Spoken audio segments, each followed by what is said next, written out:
Hello, everybody. So the eBay earnings call is going to be an interesting one. If you look at everything that's going on with eBay right now, it is quite a complicated mess, would be the way I would put it. Basically, they have been involved in selling off a lot of investments that they've made over the past several years. They're also working on transitioning, spending their revenue into new areas, ramping up their advertising business. And in addition, they're also engaged in a share repurchase agreement, a share repurchase plan. So when you put all these together, it becomes a task to parse through the numbers. It certainly is not sufficient to just look at the earnings per share or the top line revenue. You need to consider all those factors, right? And the three factors are, right, their investments. They had a lot of investment activity that was going on. Their share repurchase plan, and the shift in capital allocation towards some strategies such as advertising that they weren't investing in as much before. So let's look through this slide deck that they put out. Here's the Q4 2021 information. Basic information starts off revenue 2.6 billion, which is up 5% year on year. Right there, not great, right? We're up 5% year on year in revenue for Q4. You know, not a huge growth rate. GAAP earnings per share of minus $1.47 and non-GAAP EPS of 105. So the GAAP EPS, right, is the legally mandated reporting method. Non-GAAP means that they have taken out certain costs that they consider to be non-recurring costs. So what's interesting is that this is a pretty substantial difference, right? It's frequently the case that these numbers will be different, but usually not quite to this magnitude. So this immediately tells you that there's a lot going on. The fact that, we're losing $1.47 per share according to the legally mandated way of reporting versus saying that we gained $1.05 per share really makes you wonder, right? Like what are these extra costs that are not being included in the non-GAAP EPS? And we'll get to what those are. GAAP operating margin 26.3%. That's good, but it is down slightly year on year. Generated 475 million of operating cash flow, 372 million of free cash flow. This is not a very good number. 372 million of free cash flow in Q4. If you annualize that, it's about a little bit under 1.5 billion. And then once you consider the fact that eBay is a company which has, let's see, I think it's like $34 billion market cap right now. Let me check. Yeah, a little over 34 billion. So 1.5 on 34, it's a little less than 4.5%. So essentially, like the free cash flow annualized from Q4, it's less than 4.5% return. That's really not that great. That's really pretty bad. Free cash flow is a pretty good metric in general for kind of getting an idea of how healthy the business actually is. And, the fact that this number is so low indicates that there's either something seriously wrong or there's some very strange accounting events that are happening. So the strange accounting events, now we have two signals basically, right? One is the fact that the free cash flow is very, very low compared to the market cap. The other one is that this, the GAAP EPS and the non-GAAP EPS are significantly different. So those two things already should signal, right, that there's a lot going on. And then we'll get into what those things are. So some of those things are completed exercising the Aiden warrants. So a while back, eBay got some warrants, which is basically like an indefinite or very long-term option from a company called Aiden, and they exercised a subset of those. So that induced some tax consequences, which took away from their free cash flow. Also completed the sale of our Korean business. So they sold 80% of eBay Korea, and that generated a pretty substantial tax bill as well, which cut into their free cash flow. Completed the sale of 135 million shares of Adevinta. This is another stock that they had been holding for a while. More tax. So right now we can start to piece together the picture. Their free cash flow is exceptionally low.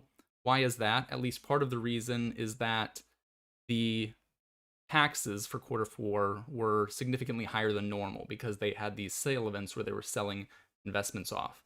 That's good. That means that, you know, whatever those tax consequences were, those truly are one-time expenses, and should be, they're not going to recur. They don't indicate something systemically going wrong with the company.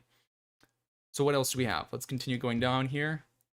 Active buyers. This is not a great graph. Active buyers, 160, 162, 63, 50. So basically we peaked in quarter one 2021. That's not unexpected because in quarter one of last year, we had stimulus, right? We had the last round of mainstream stimulus checks go out. It's around the same time, right, that we had sort of peak frothiness in meme stocks and the stock market in general. So yeah, it's definitely makes sense that the active buyers would have declined since then, but it's still not a great thing to see if you're looking at investing in a company. GMV is an interesting metric. It is, I believe, gross merchandise volume. So it's basically a measure of how many products are being sold by eBay.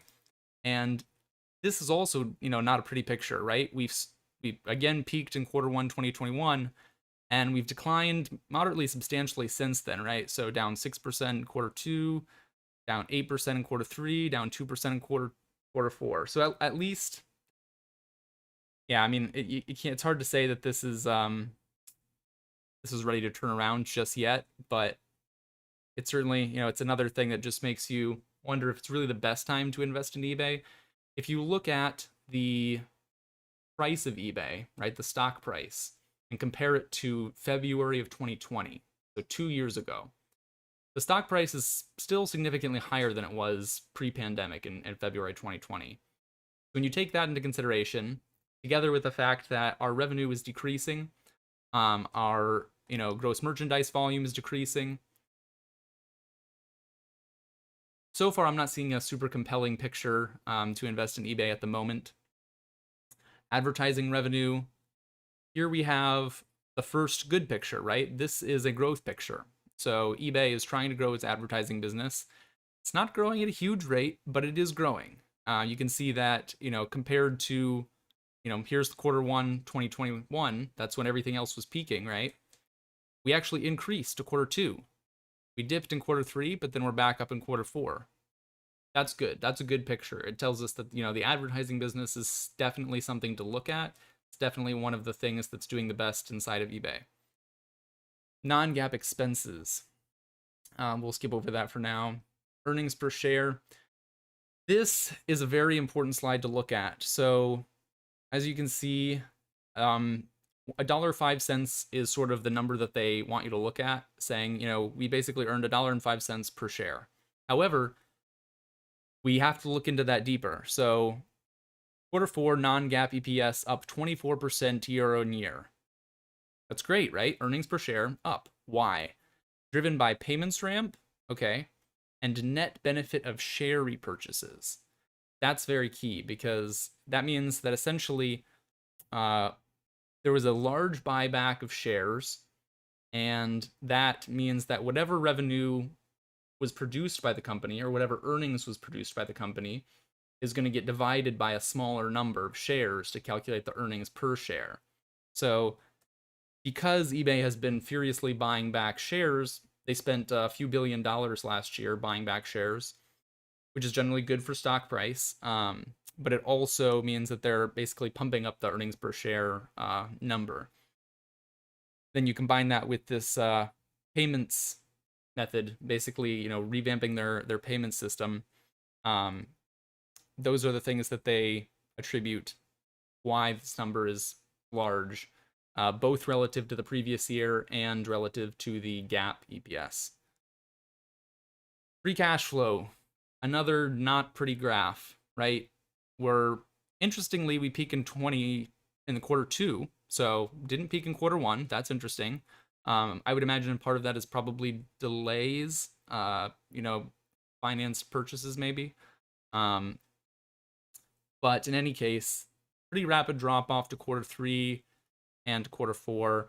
Right, as we were looking at, quarter four is definitely a affected by all of the taxes from the sale of investments. I'm not sure if eBay was also selling investments in quarter three. If they were, that would help account for why the quarter three free cash flow is so low. If not, then there must be something else. So let's see. Our notes here are quarter four free cash flow down 45% year on year, driven primarily by cash tax impact from investments. So that answers that question. It looks like, if we were to compare quarter two,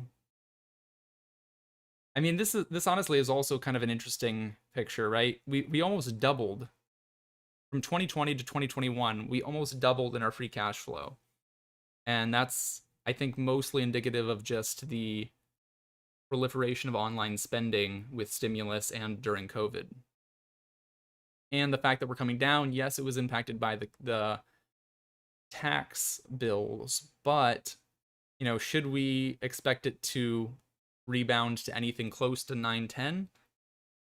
Not probably in the immediate future.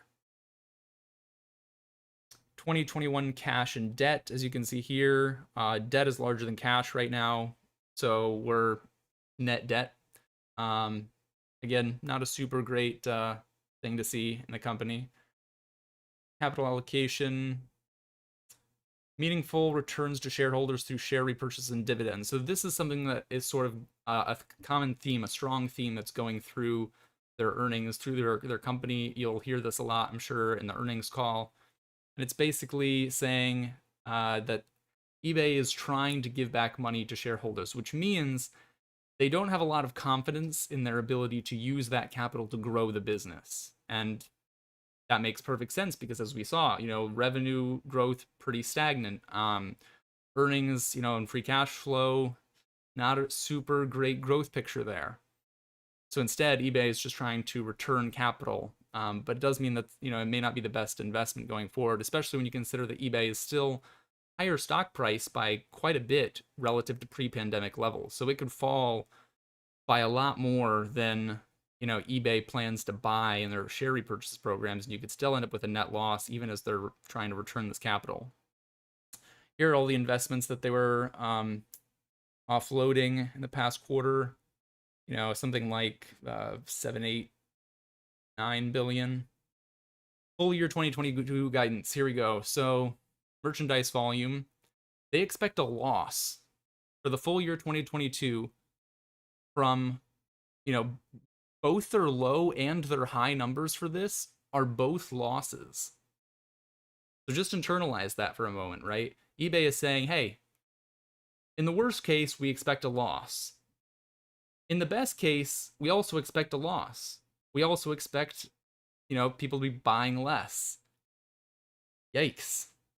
Revenue. The worst case, loss. Best case, 1% growth. 1%. That's horrible. That's awful. Terrible. Quarter one, even more, ridiculous. These numbers, 20% essentially down gross merchandise volume. That's because we're comparing quarter one, 2022 to 2021. And as I just said, 2021 quarter one was when essentially all the chaotic spending peaked because of the stimulus. All right, it is 5 o'clock. Let me check if they have started the earnings call. Give me 1 second.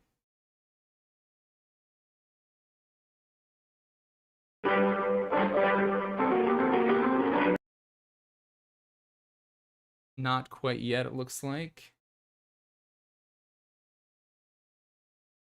All right, I'm going to jump back to their PowerPoint until they do start. All right, non-GAAP EPS. So they're expecting a decrease in non-GAAP EPS for quarter one 2022. Q1 guidance context, volume driven by trading card surge and stimulus, lapping mobility restrictions. Basically saying we're coming out of the pandemic, we're coming out of stimulus. That's causing, a general drag both on spending in general and on their sort of online spending sector in particular. Revenue driven by volume dynamics, blah, blah. Updated GMV, old. Okay, so it looks like they're changing the definition of GMV. Let's see if that changes anything going forward. Not really. It looks like old and new, they're systemically, new is slightly higher. It's very slight. Looks like pretty much most of these numbers are the same. All right, let me go back and check again if they've started.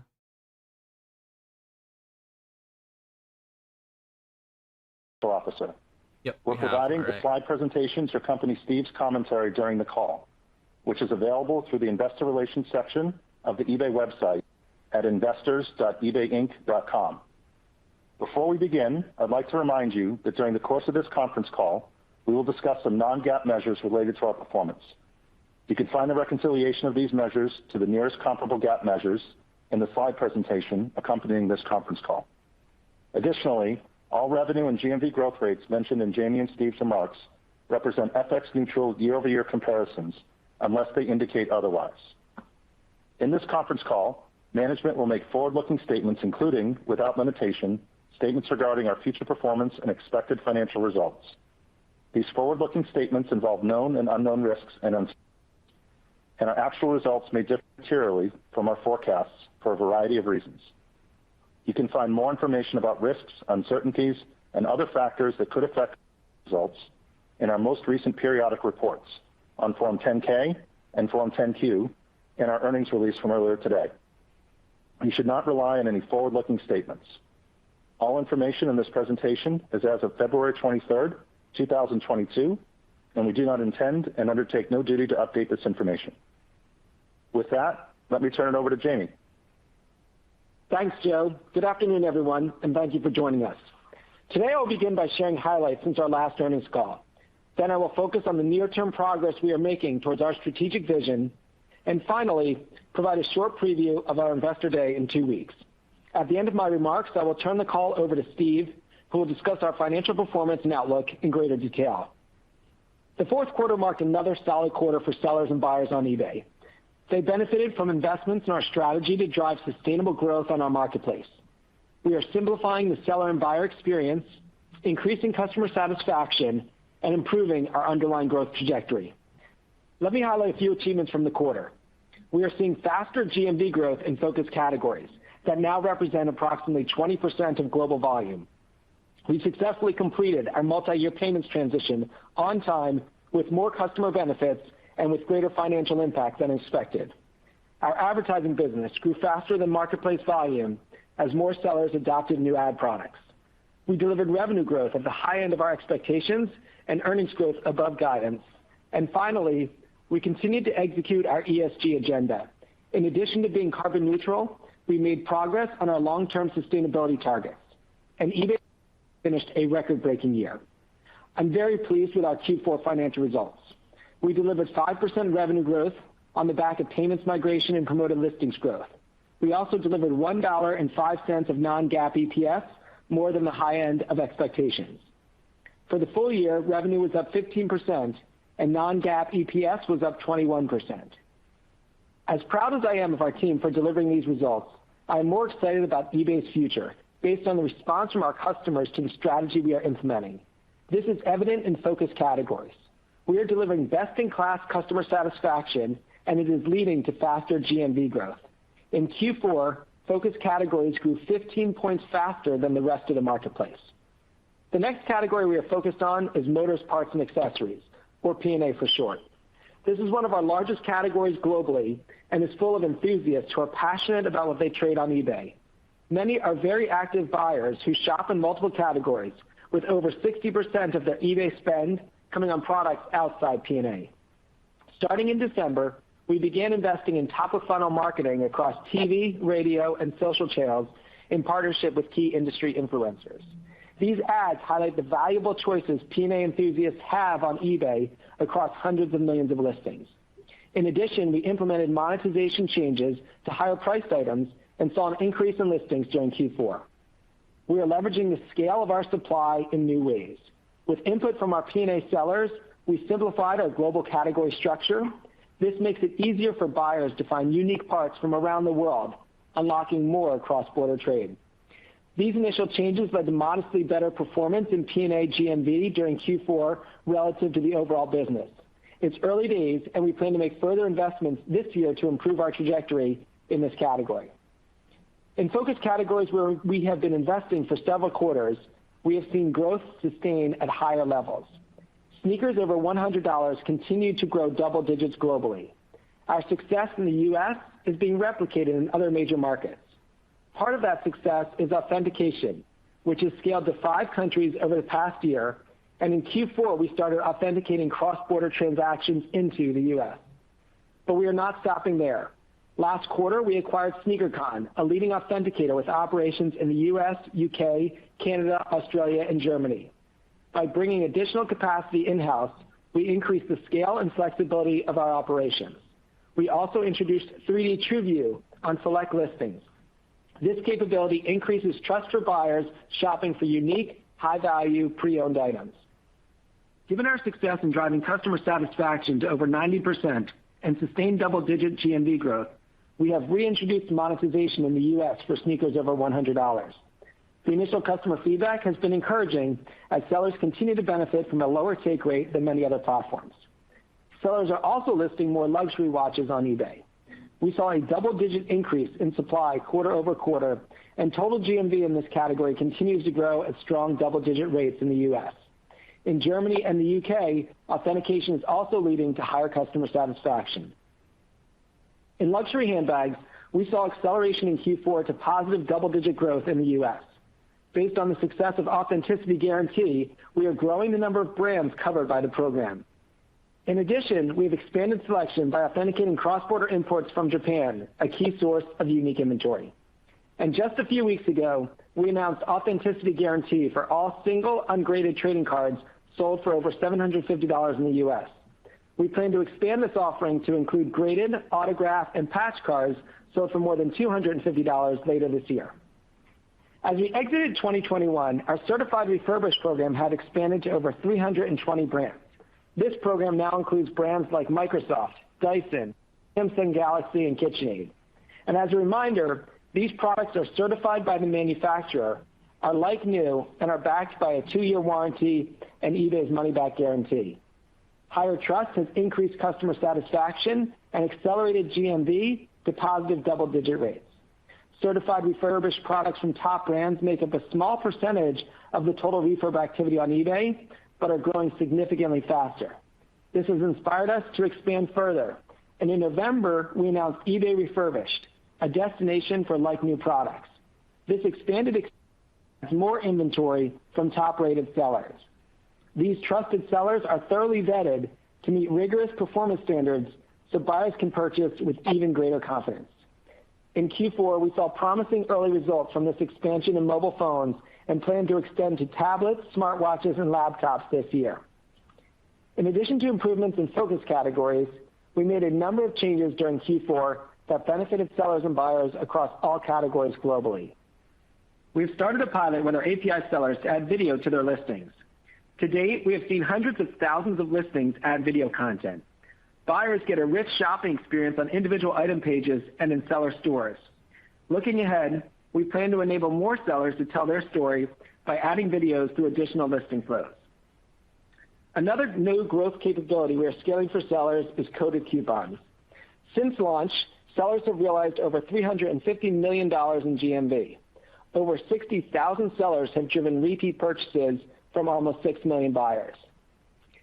Buyer trust is essential in a third-party marketplace and is an area of focus for our technology investment. In Q4, we leveraged artificial intelligence to significantly decrease the time to detect and remove counterfeits. In the categories where it has been deployed to date, most listings are removed before a buyer has a chance to see it.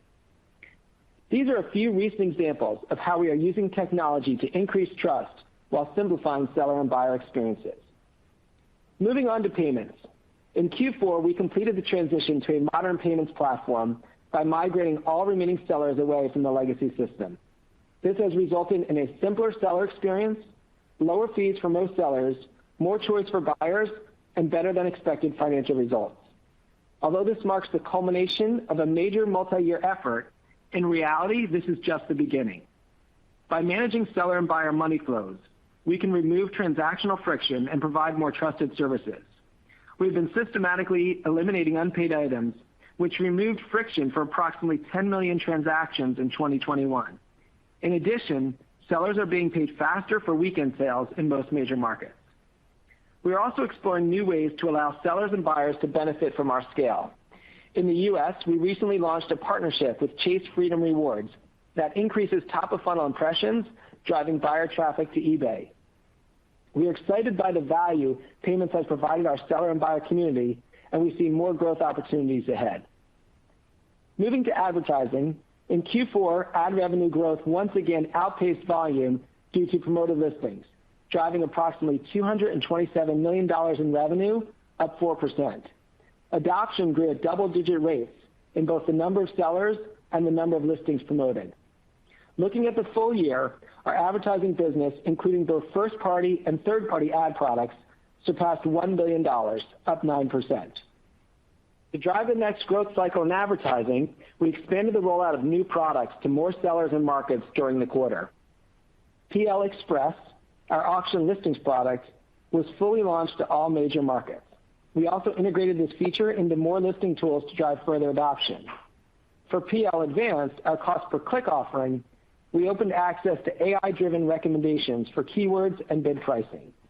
While this product remains in a limited beta as we optimize the customer experience, we are increasing exposure and streamlining reporting for sellers. For external promoted listings, we continue to ramp more affiliate traffic through the eBay Partner Network. We also increased traffic from external paid search to promoted listings in European markets. Participating sellers are seeing increased traffic and conversion while maintaining control over ad pricing. We have carefully metered the rollout of these new products while balancing impacts to our buyer experience. Despite the limited release, new ad products provide a material contribution to promoted listings revenue growth in Q4. We expect this to accelerate in the coming quarters as availability and adoption of these new products increases. Another area where we made significant progress last year was in re-commerce.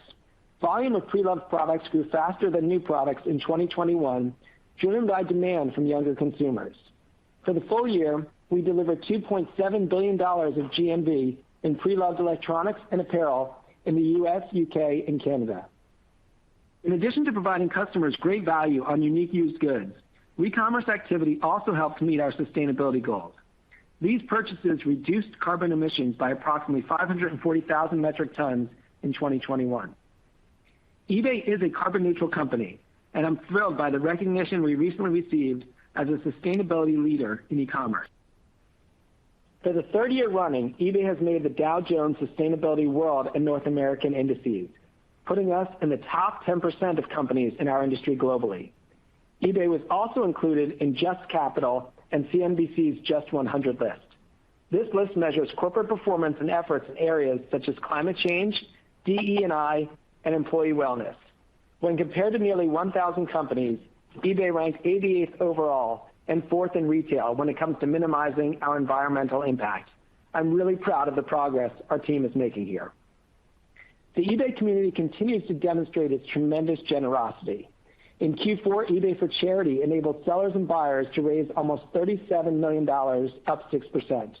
And for the year, customers raised over $145 million, up 18%, the most raised since we started this program almost 20 years ago.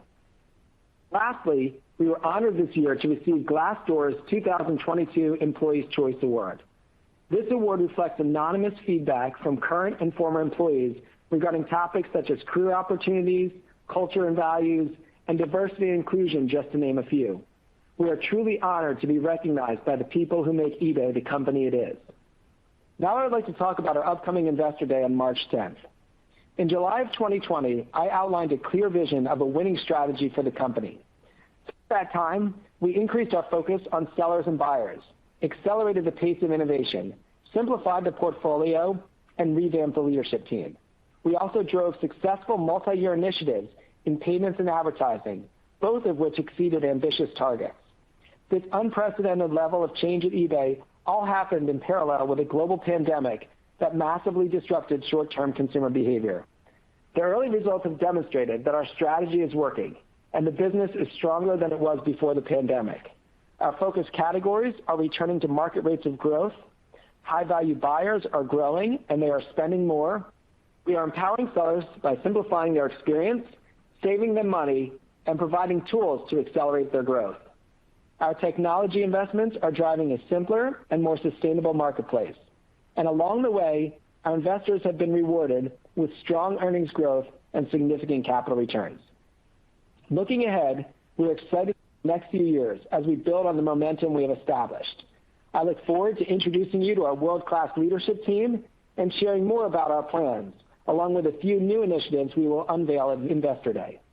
We have our eyes squarely focused on deepening our relationship with sellers and buyers and building the world's most sustainable marketplace for the eBay community. In closing, I would like to sincerely thank our extraordinary employees for an amazing year. They completed a huge payments transition, executed 2 large dispositions, and improved the underlying growth of our business.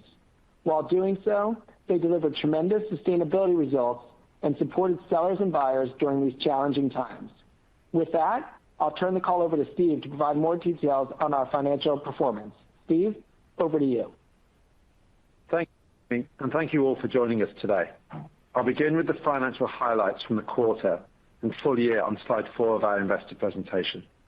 Next, I'll walk through key operating and financial metrics in greater detail. Finally, I'll provide our forward outlook and closing thoughts before we begin Q&A. Please note my comments will reflect year-over-year comparisons at constant currency unless I note otherwise.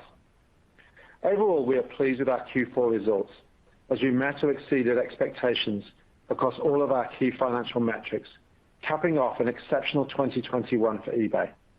I've been inspired by our team's relentless focus and execution amid uncertain economic and operating conditions throughout the year.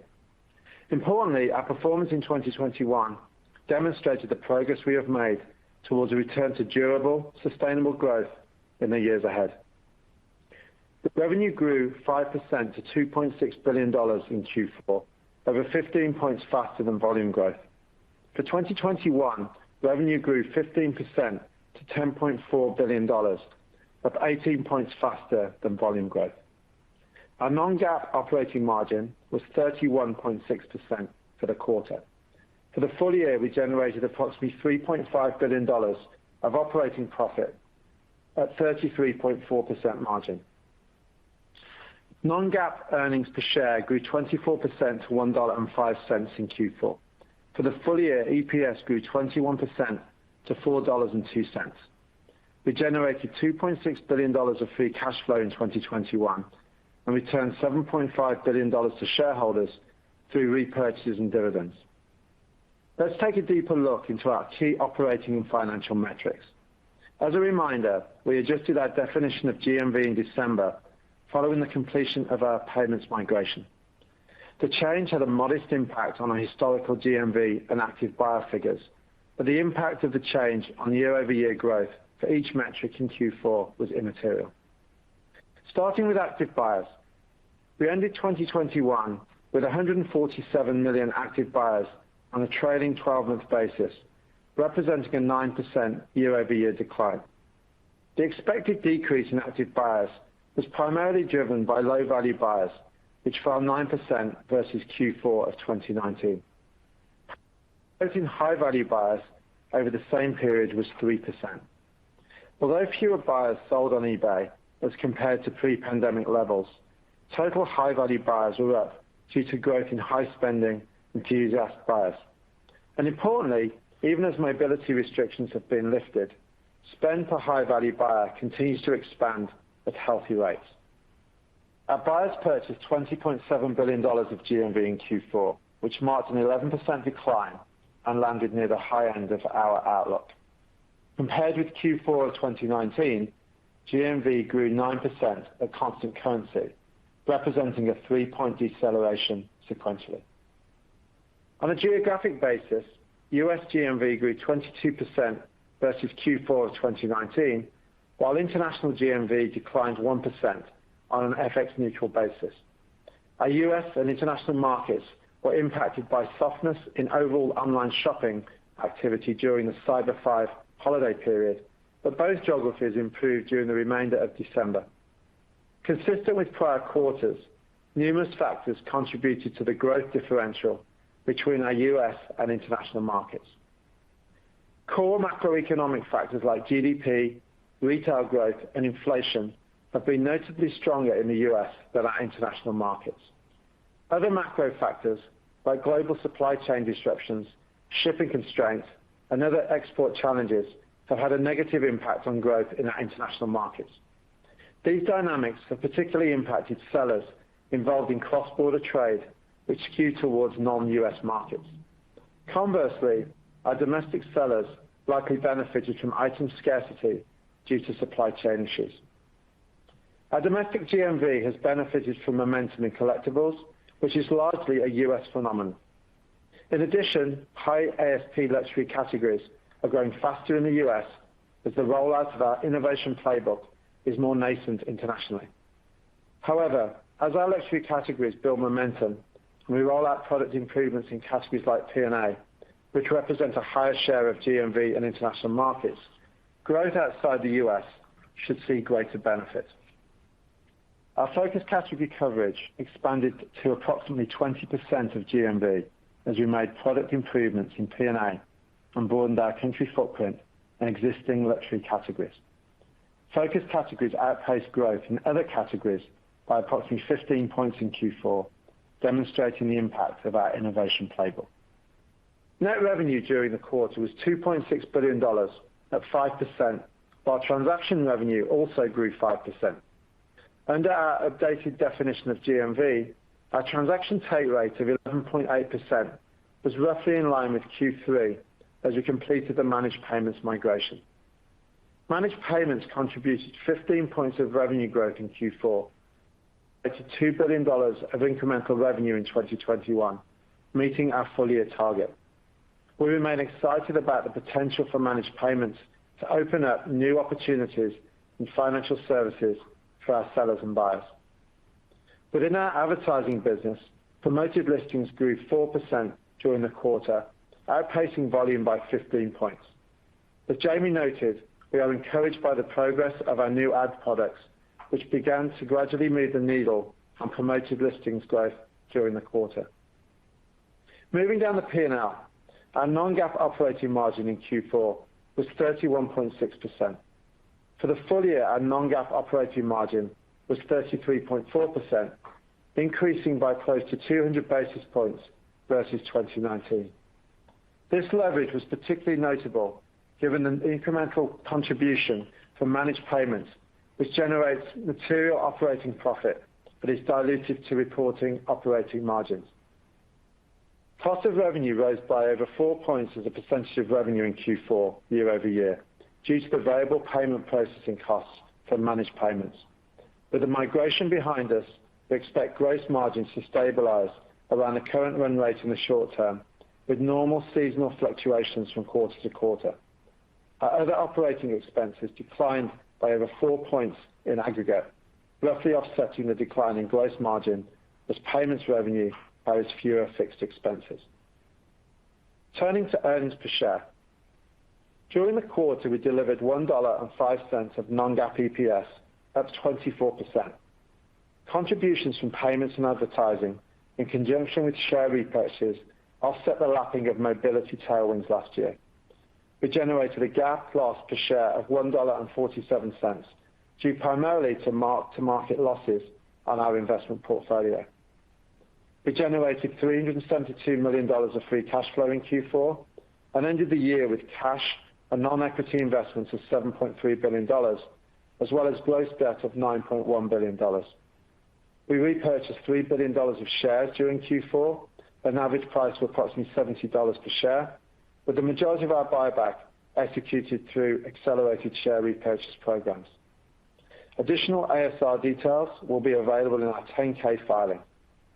We also paid a quarterly cash dividend of $107 million in December, representing 18 cents per share. Our investments are detailed on slide 13.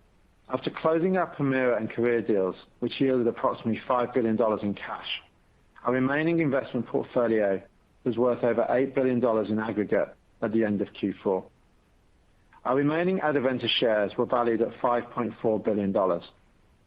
We held approximately $1.1 billion of Adyen shares after exercising our first tranche of warrants during Q4. Including the estimated value of our remaining warrant tranches, our total Adyen investment amounted to $1.5 billion. Our stake in KakaoBank was worth roughly $700. And finally, the fair value of our nearly 20% ownership interest in Gmarket in Korea was approximately $700 million. Moving to our outlook, beginning with the full year on slide 14. To summarize, 2022 will be the tale of two halves. During the first half of the year, we'll lap significant mobility and macro tailwinds from 2021, with margins pressured as we scale investments sequentially. During the second half, we should observe the cleanest year-over-year comps we've encountered since entering the pandemic, revealing the underlying growth and earnings power of our business. For the full year, we forecast GMV to decline by 5 to 8% on an FX neutral basis, with an FX headwind of roughly 200 to 300 basis points to reported growth. We anticipate a GMV decline in the mid-teens on an FX neutral basis during the first half as we lap a period of significant global mobility restrictions and the U.S. stimulus effects. In the second half, we expect flat to modestly positive GMV growth and anticipate exiting the year growing volume at 2 to 3% in constant currency. Notably, the quarterly phasing of our GMV should more closely approximate pre-pandemic seasonality moving forward, assuming mobility and macro factors remain relatively stable throughout the year. We expect our 2022 take rate to expand by roughly 1 point, driven primarily by a full year of managed payments and increased revenue contribution from promoted listings as we scale our new products. We forecast 2022 revenue of $10.3 to $10.5 billion, representing FX neutral growth of flat to positive 3%. During the first half, we expect revenues to decline in the low to mid single digits before re-accelerating in the second half to grow in the mid to high single digits in constant currency. As we exit Q4, we expect the relationship between revenue and GMV to tighten as we fully lap the managed payments rollout. We expect non-GAAP operating margin of between 30 and 31% this year. The second quarter should mark the low point for margins during the year as we lap difficult comps and ramp up our pace of investment. Our investments in focus categories last year had a measurable positive impact on growth. Thus, we are doubling down on investments in product and full funnel marketing initiatives in 2022 supporting these categories. We're confident these investments will improve customer satisfaction rates and drive sustainable growth in the years ahead. We forecast non-GAAP EPS of between $4.20 and $4.40 in 2022. During the first half of the year, we expect EPS to be down low single digits year over year as we lap last year's outstanding growth and scale investments. However, the midpoint of our outlook implies EPS will grow in the high teens during the second half as GMV turns positive and revenue outpaces volume. Our board recently increased our share repurchase authorization by $4 billion, bringing our total authorization to approximately $6 billion. We are also raising our quarterly dividend by 22% to 22 cents per share, our third consecutive double-digit raise since establishing our dividend in 2019. Looking at the first quarter guidance on slide 15, we forecast revenue between $2.43 and $2.48 billion, representing a decline between 5 and 7% at constant currency. We expect our take rate to be roughly stable sequentially, implying GMV is down 17 to 19% year over year on an FX neutral basis. We anticipate non-GAAP operating margins between 31.5 and 32% in Q1, up modestly versus Q4 at the midpoint, but down 5 to 6 points year over year as we lap extraordinary volume leverage last year due to COVID. We project non-GAAP EPS between $1.01 and $1.05 in Q1, representing a year-over-year decline of 6% to a decline of 3%. In closing, 2021 was an outstanding year for eBay. We delivered strong Q4 and full-year results despite a challenging operating environment, uncertain macro conditions, and constantly changing consumer behavior throughout the pandemic. Our focus categories meaningfully outpaced overall volume growth due to increased customer satisfaction rates, offering demonstrable proof that our innovation playbook is working. We generated $2 billion of revenue from managed payments this year after completing our migration, and still see many more opportunities to leverage financial services to reduce friction for sellers and buyers on eBay. We delivered over $1 billion of advertising revenue this year and significantly broadened our ads portfolio to meet the needs of more sellers, helping them grow their businesses on eBay. We made prudent investments in people, product, and technology to support our strategic pillars. We believe these investments will drive durable growth in our marketplace in the years ahead. We grew non-GAAP EPS by 21% on top of strong earnings growth in the prior year, generated $2.6 billion of free cash flow, unlocked billions more through our portfolio divestitures, and returned $7.5 billion to shareholders through repurchases and dividends. We are proud to have taken meaningful steps to improve our environmental impact this year by achieving 100% carbon neutrality, setting ambitious science-based targets for the future, and the continuous progress we are making as we focus on driving re-commerce and the circular economy as a whole. I would like to echo Jamie's thanks to our incredible employee base, as their tireless efforts have been instrumental in bringing our strategy to life. To our valued sellers and buyers in the eBay community, your response to our investments in trust and innovation give us conviction that we are on the right path. We are excited to reveal more details about our future roadmap very soon. To the investment community, we appreciate your continued interest and look forward to hosting you at our virtual Investor Day on March the 10th. With that, Jamie and I will now take your questions. Operator? Thank you.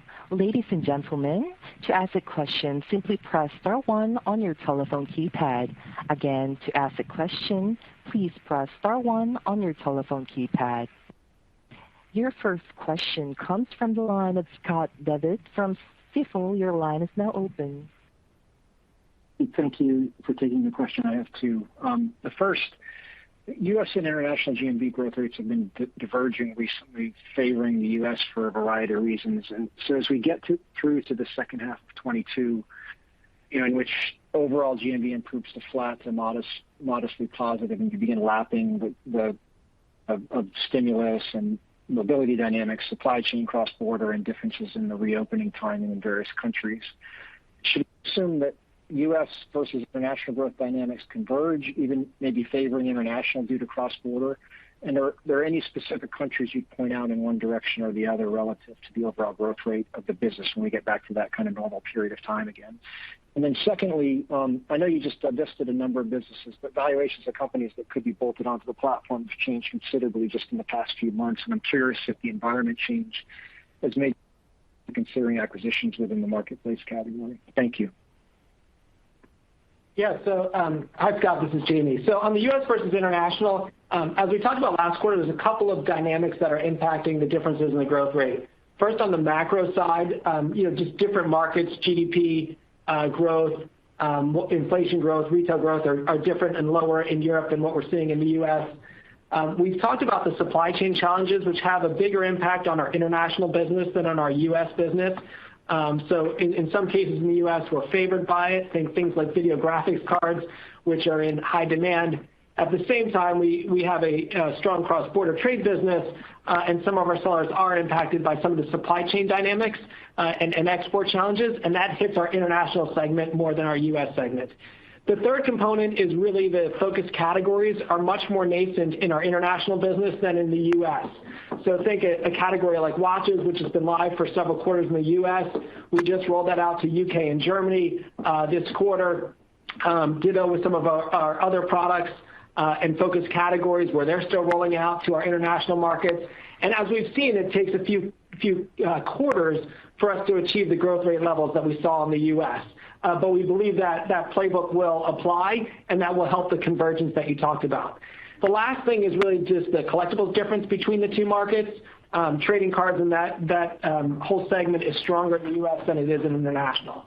So it's a long way to saying that there's a number of factors that are at play there. But yes, we believe over time as the categories roll out, that will drive the convergence, as well as some of the macro effects like the supply chain and other pieces change over time. On your second question on M&A, yes, we continue to look at M&A as an opportunity to accelerate our tech-led reimagination. We've said we will be opportunistic to look at areas that are asset light and consistent with our business to drive the strategy that we've laid out.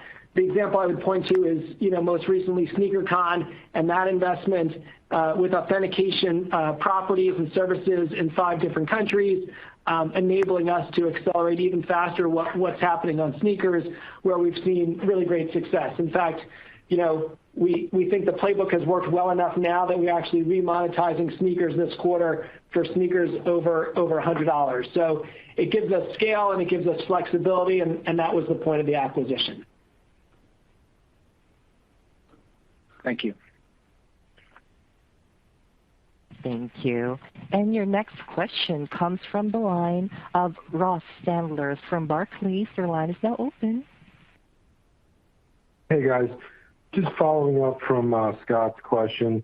I think looking at the exit run rate for 22, some investors we talked to, I think, were hoping to see a little bit more than 2 to 3% GMV growth with all the category activity and initiatives that you're working on. So I guess why aren't we seeing higher growth once we kind of hit the easier comp period? Are we still cleaning up some of the lower quality buyers? Anything that you would call out in terms of why that growth rate isn't quite up to the e-commerce averages at the end of 22? And then Steve, you mentioned new opportunities in managed payments now that we're 100% covered. Just can you elaborate a little bit on what you guys are going to potentially roll out in payments? That'd be great. Hey Ross, Steve here. Thank you for the questions. I think the thing I would say is that we've made very significant progress in our growth at eBay over the last couple of years. As you recall, prior to the pandemic, as we left 2019, the overall 2019, the business was shrinking, -2. We actually exited 2019 at -4. And as we've gone through the pandemic, we've made the right investments. We've really driven the tech-led reimagination and really driven our focus category playbook, which is working very, very effectively. As you sort of cycle through the pandemic, as we've said, the second half of the year, the first half, we obviously are lapping very significant mobility challenges associated with the pandemic last year. As we come through the first half and get into the second half, it is obviously the cleanest comps that we've got from the pandemic. But we've always said over the last couple of years, the tech-led reimagination is a multi-year process. I'm delighted with the progress that we've made. The momentum is working. We're going category by category. And as we said, we're exiting the year or expectations to exit the year at the sort of 2 to 3% growth. The thing with the focus categories I'd also like to add is that those areas that we've lent into are growing at about 15 points higher than the rest of the platform. And so again, it's very, very clear that the strategy is working and it will continue to take some time. The second thing I would talk about is obviously on managed payments. Magnificent work by the team. Very proud of what was achieved in 2021. I would describe it as being the end of the beginning. We completed the transition, enabled us to drive a seamless experience for our customers, both from a commerce standpoint and a payment standpoint. Gives us the opportunity to eliminate things like UPIs or unpaid items, which is continuing to take friction away from the platform and increase trust. But again, we have opportunities as we go forward. I'm really excited that we have the opportunity to have Julie Loger, who is leading our payments platform and the initiatives going forward, who will be joining us at our investor event on the 10th of March, who will be sharing with us our longer-term strategy.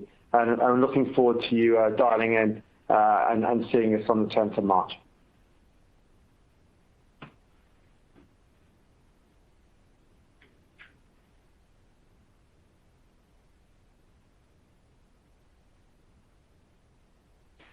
Thank you. Moving on, your next question comes from the line of Stephen Ju from Credit Suisse. Your line is now open. Okay, thank you. So, Jamie, the seller base has, always been SMBs and individuals, and it seems like the ad products that seem to be fairly popular with users are those that are, doing a lot of that automating of spend for them. So, some sellers may be pretty savvy and they might want to do, manage the campaigns on their own, but I would imagine more folks would probably rather have eBay do the spending for them. So, can you talk about where you may be in terms of simplifying PLAs for your sellers to expand the adoption rate? And, expanding on that Do It For Me theme, can you talk about where you may be in terms of the adoption rate for your external promoted listings product? Thank you. Yeah, so thanks for the question. So we agree with you. So we think the benefit of having multiple advertising products is to appeal to not only multiple types of sellers, but multiple types of advertising occasions. So, we built our first $1 billion business over the last 5 years on a single product, which is a CPA-based product. And we've introduced 3 new products, Express, which is a fixed price, easy to understand product, which is really just an opt-in product for our external promoted listings. So that one's pretty straightforward. And then Advanced, which is actually a quite sophisticated product for SMBs, ones that are more used to keyword bidding, campaigns, daily budget levels, CPC amounts, et cetera. And so, what I would say is that, we're happy because the CPA-based product, our product that was out there for 5 years, is actually a pretty easy product and a low-risk product, meaning I only pay when I sell the product. From that perspective. But we're also excited that the new products actually round out the portfolio of opportunities to drive advertisement. The advanced ones like CPC are still in the nascent stage. So, we're still in a limited beta with those products. And it's really, it'll take time, just like it did for multi-years with the CPA, to build the optimization, to drive trial, to drive adoption, et cetera. But exactly what you said is why we have the portfolio of products. And yes, we continue to look at ways to artificial intelligence and other things to make not only the products easier for sellers to adopt, but also make them more effective in terms of the ROAS or the return on ad spend that we're seeing. Thus far, we've been really pleased with the ROAS that sellers are getting and shows us that there's continued opportunity in our advertising portfolio. Thank you. Thank you. Your next question comes from the line of John Blackledge from Cowen. Your line is now open. Great, thanks. 2 questions. First, on the focus categories, based on the current GMV guide, do you expect the focus categories to sustain that growth differential, the 15% differential versus non-focus categories in fiscal 22? And then second question on margin/investments, the 1Q 22 op margin is a bit higher than the 22 op margin guide. And you cited some investments. Could you discuss the investment spend that's kind of being phased in throughout 22? Thank you. Yeah, so I'll start with the first one, and then Steve, you can take the margin question. So on the focus categories, yeah, over time we will be adding focus categories. Our next one is parts and accessories. And that category is a very large category on eBay, one where we're coming from a position of strength, especially in the UK and Germany. We have a market-leading position. There are some differences. Trading cards had a very strong year in 21, and so thus far, the category is performing well. But overall, I would say yes. We think that the focus categories will continue to maintain a significant margin to the rest of the business. And frankly, it's why we're excited and why we're investing to your second question. If I just back up and take sneakers, sneakers have been declining for 3 years, John, at double digits. We invested in the category. We built vertical-specific marketing campaigns. We built an A+ experience that had over 90 customer satisfaction. And what you saw there is that, the business really took off. We grew triple digits, a year ago, still doing double digits in that business. And in fact, the category is so healthy now that we're actually remonetizing it. So we just reintroduced monetization over $100 for sneakers. And that's part of the investment that we're looking to do in 22 is to continue to roll out this winning formula that we have in the playbook to additional categories. Hey, John, Steve here. So let me just give you a little bit of color on the overall margin position as we've guided the full year margin for 2022 of 30 to 31%.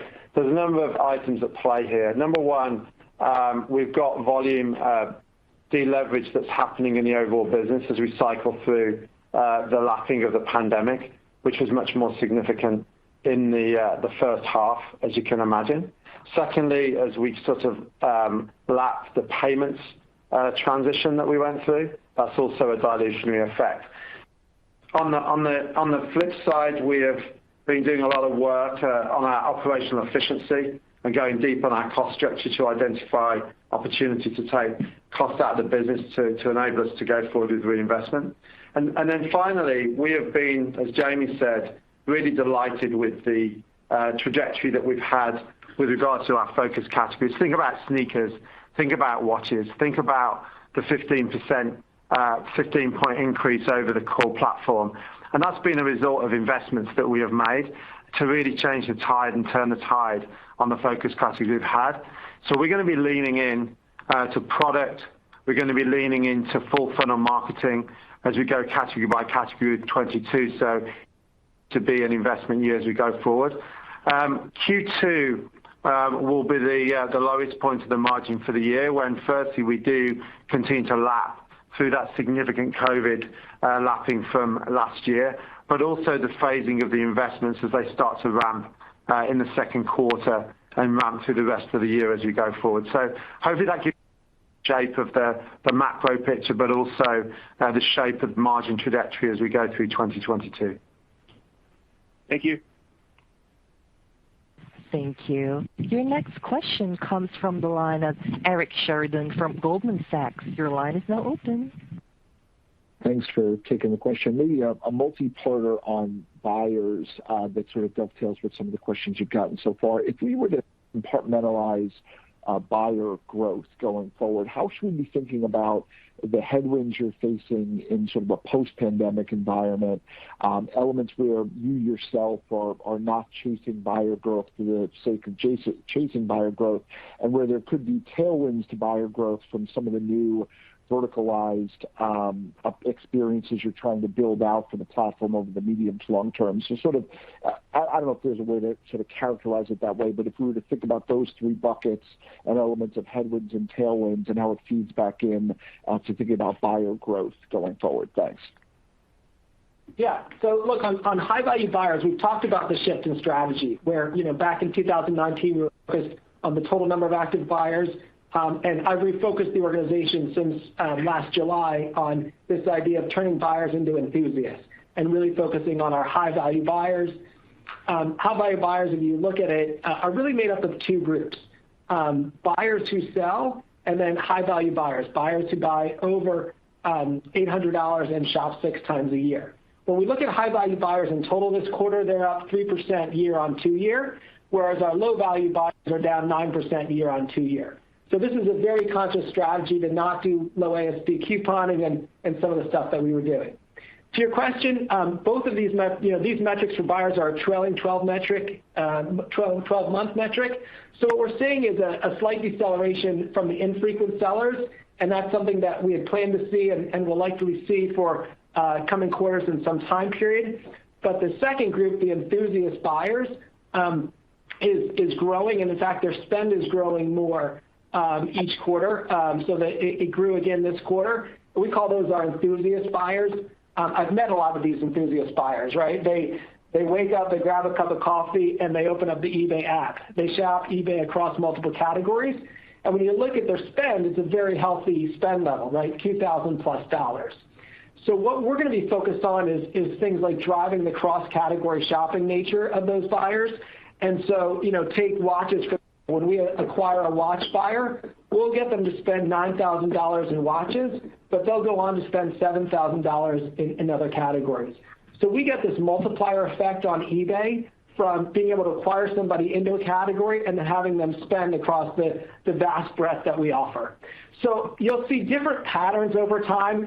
We'll continue to see some deceleration from these infrequent sellers.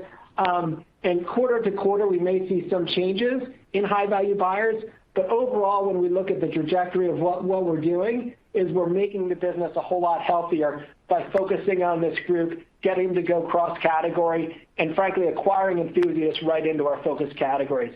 That's the strategy that we'll have, and we'll go into more detail on Investor Day on March 10th on that. Thanks for the color, Jamie.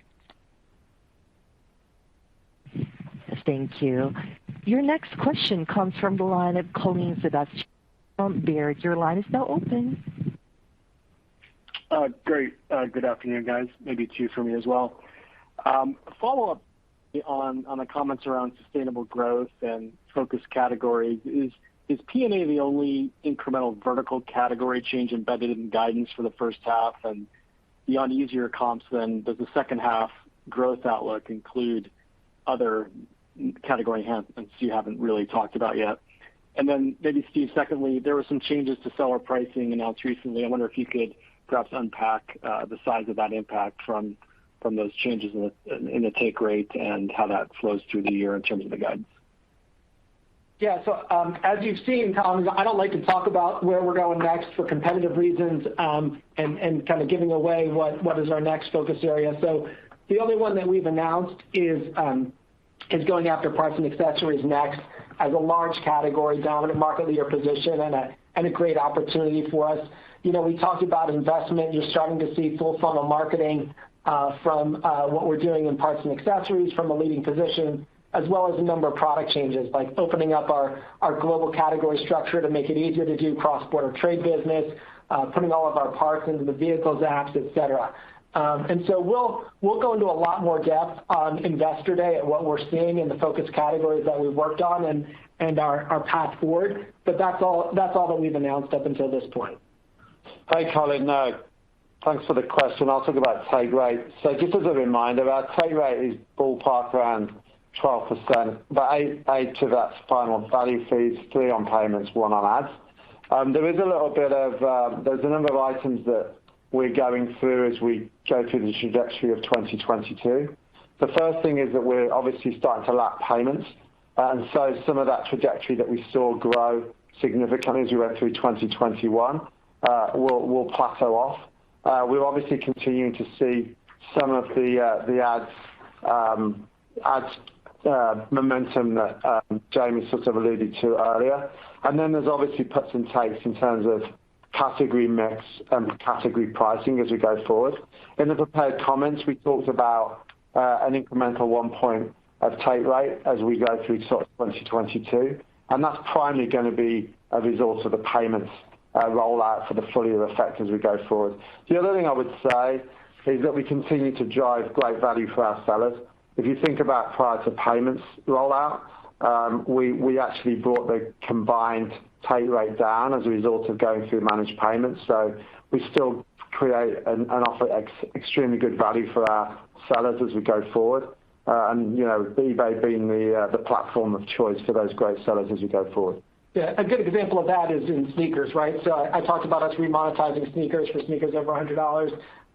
We're still a great value for buyers and sellers versus other places that they can sell and buy sneakers. So we feel great about that, and that's the feedback that we've gotten from the community. We'll continue to make other smaller changes like we did in parts and accessories and watches and in certain categories, constantly with this viewpoint of, you know, how do we provide the right value for our sellers on the platform to make sure we're bringing the best inventory out. Okay, thank you. Thank you. Your next question comes from the line of Edward Yruma from KeyBanc Capital Markets. Your line is now open.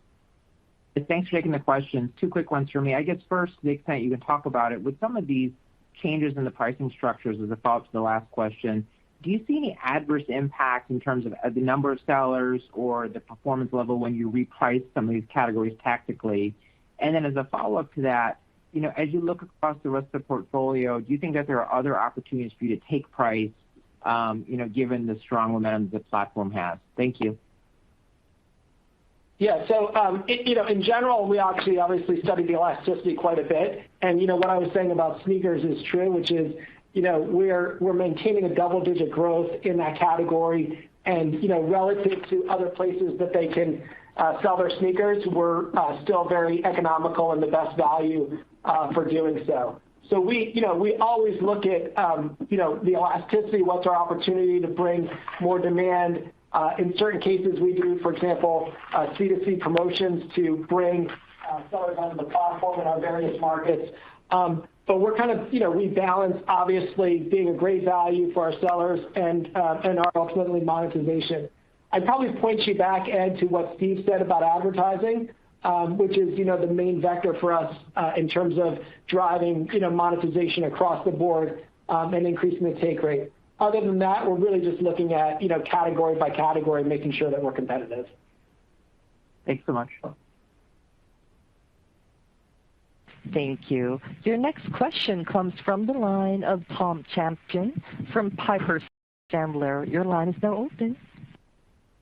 Thank you. Good afternoon. Jamie, I'm wondering if you could talk a little bit about the impact on buyer activity from video content and video added to listings.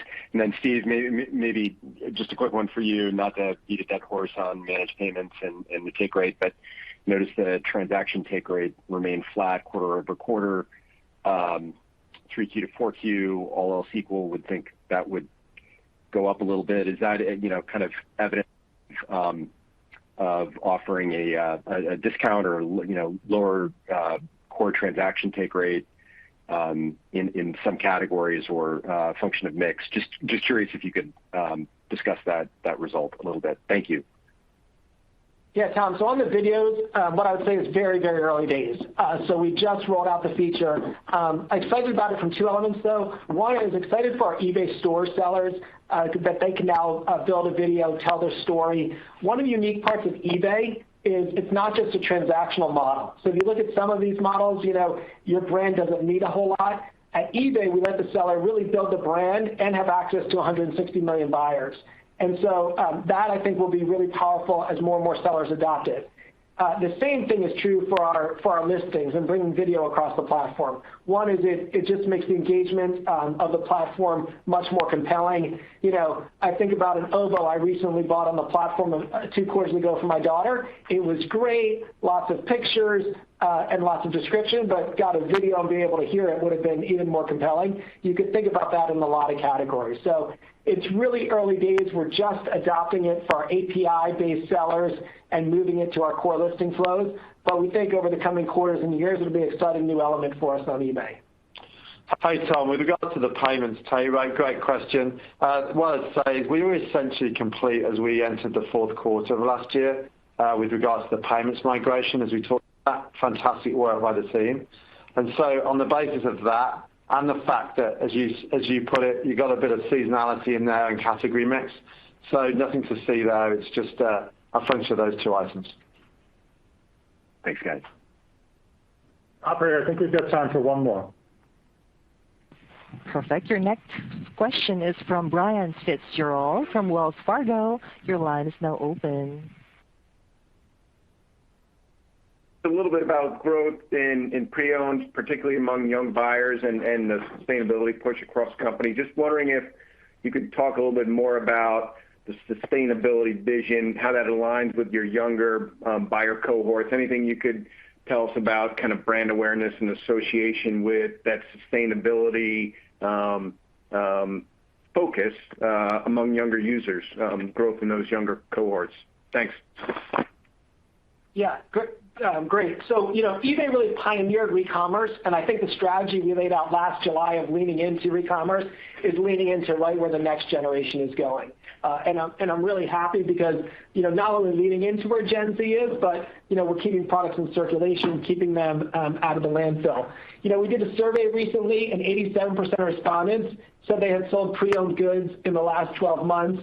And it's really, important to Gen Z because it plays a huge role in their experience. 81% of Gen Z said that buying pre-owned items has become more common for them in the last year.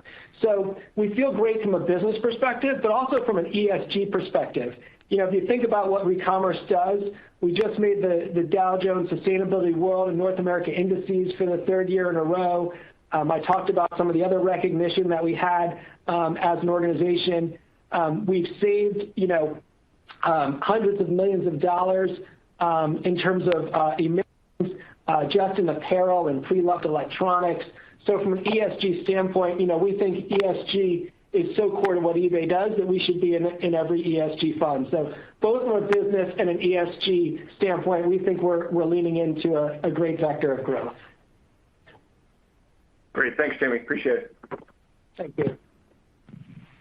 Thank you. Ladies and gentlemen, this concludes today's conference call. Thank you for your participation. You may now disconnect.